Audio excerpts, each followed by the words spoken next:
My name is Neil Brown. Been doing photography for over 25 years.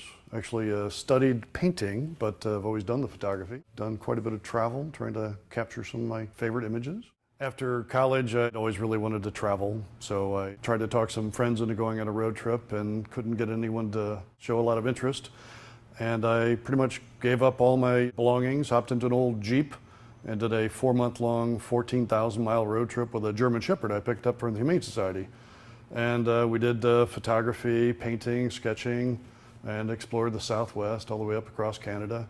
And it was just the beginning of my adventure back then. Since I have worked in traditional film for 25, 30 years, I always loved the tonality, the sharpness of the film. And I've started using some of the modern methods, and I've printed some of my film pieces on metal. Instead of just having a black border, just a little bit on the image, I use the black border from the negative as the frame of the piece. So the image floats kind of by itself with the old school negative frame. So it's kind of an old school traditional film with a modern presentation. I'm kind of excited by that. Photography just helped me capture a little something that I couldn't normally get. Just some of the emotion and the tonality of the pieces really evokes a lot of feeling that I love to capture. Black and white has always been one of my favorites because it really evokes the imagination more so. It interjects some of what you feel into the piece, and different people get different interpretations as to what the piece means to them. So black and white always has just a real powerful feel to it. I always like to leave the black border from the negative around the photograph because I never crop the images. It's part of the image as far as I'm concerned, the border. And I started doing some digital a while back when I transitioned into some of the infrared.